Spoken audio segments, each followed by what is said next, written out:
You know, I started cooking bread about a year ago. When I got into cast iron, I found some cast iron loaf pans for pretty cheap. It's just one of those things that I thought would be fun to learn. I remember baking bread with my grandma when I was younger, so I figured it'd be kind of fun. Didn't realize it was going to be training for a pandemic, but I was stocked up on flour and yeast before it all started. So I'm going to show you all how to make some bread. Let's get ready. I'm going to go ahead and show you one of my favorite bread recipes to use with a cast iron loaf pan. It's a pretty simple recipe. Start out with a cup of pretty warm water. I try to go for 120, 125 degrees because you want it hot enough to dissolve the sugar.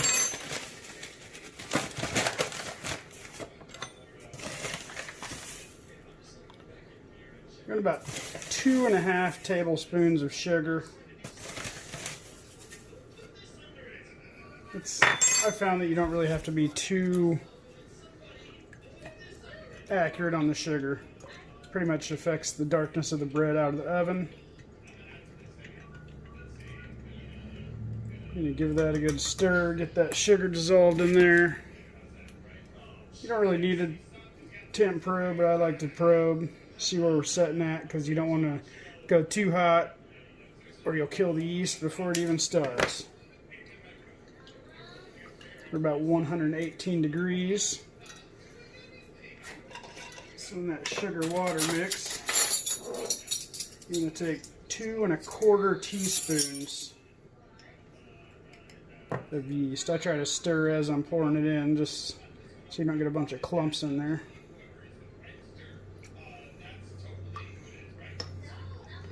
You have to be kind of ambidextrous to do this though, so if you can't, you can't. Just make sure you get it stirred up pretty good.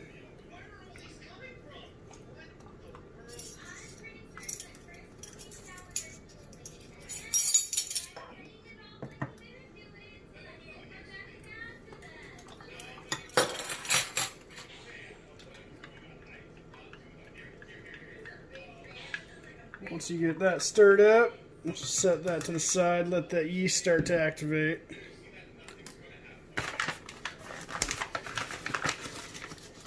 I always measure my flour by grams. I've just found that it's a little more accurate.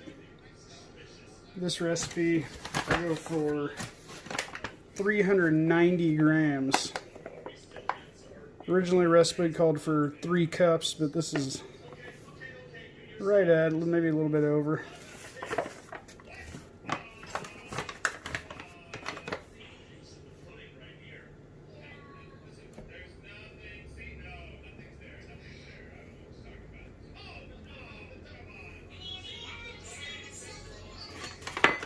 You don't want to go overboard. You can always add more if it needs it. And you want to go ahead and add in 1 tablespoon of, I use fine sea salt, but it really can be any salt. I'll do this over the sink just in case, because wife doesn't like when I get salt and flour all over the floor.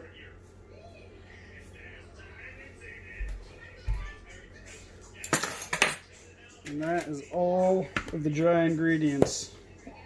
This recipe, you can use either 4 tablespoons of oil, 4 tablespoons of butter. I like to actually use 2 tablespoons of butter, 2 tablespoons of oil.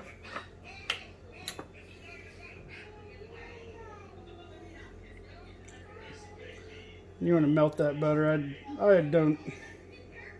I always forget to pull it out of the fridge in advance. That's just, my brain's not like it used to be.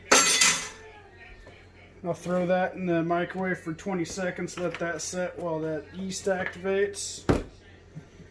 Believe it or not, that is all the ingredients.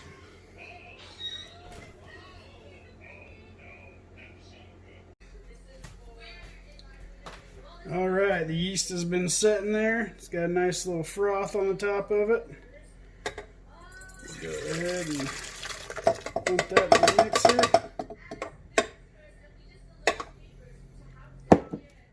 Add the butter and oil in.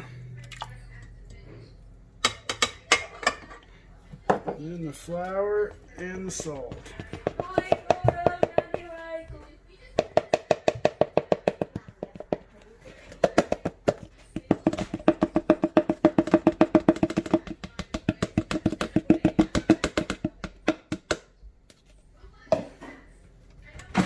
Ooh. Helps to raise it. Start off on low. Let it get mixed up a little bit.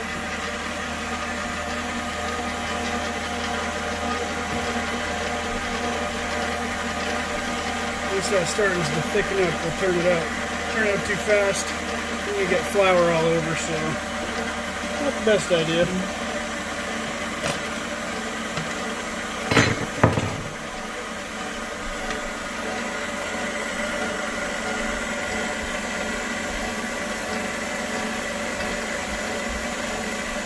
I let that mix for 7 minutes.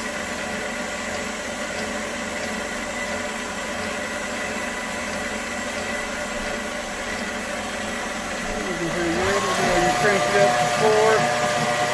We'll start doing this thing.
All right, that was about 7 minutes. We'll go ahead and transfer her over into a large mixing bowl to let rise. All right, here's my mixing bowl. I did spray a little Pam in there so she doesn't stick to the bottom.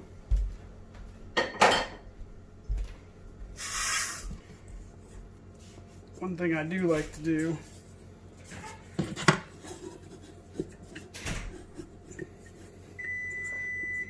get it out of there. I'm gonna go ahead and knead it a couple times. You can throw some flour down if you want, but normally it's dry enough where you can just work it a little bit.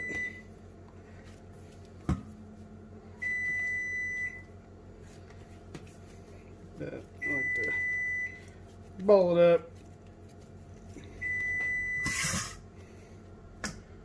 Throw it in there.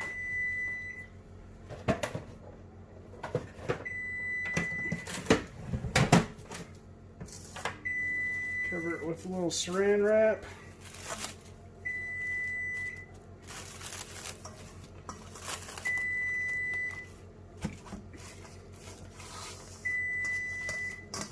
And then I'll let it rest for 2 hours.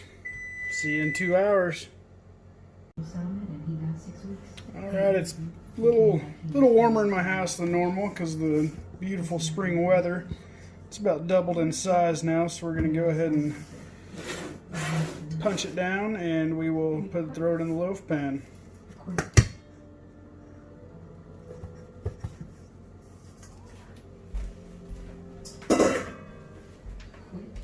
You don't really want to overwork it. Just kind of punch it down, get some of those bubbles out. Nana, honey. What? What are you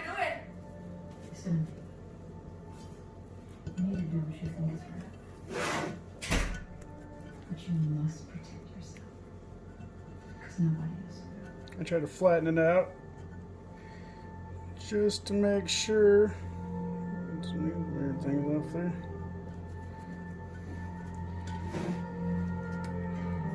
There we go. Now it's ready for the second rise. Throw a little cling wrap over that and let her go for about another 45 minutes.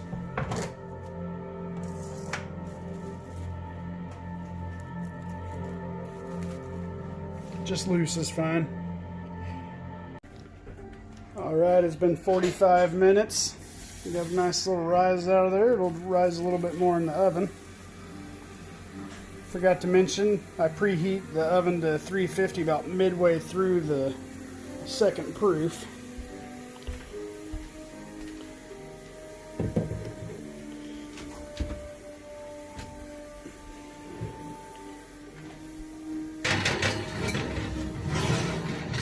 There we go. See this beauty in 35 minutes. All right, the time is here. It is done. Oh, and she looks good. One thing I like to do, you definitely don't have to, but I like to spread on a little coating of butter. Just a light coating.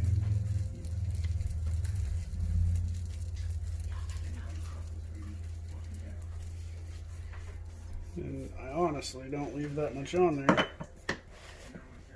I go in and wipe the majority of it off. Just give it the little shimmer.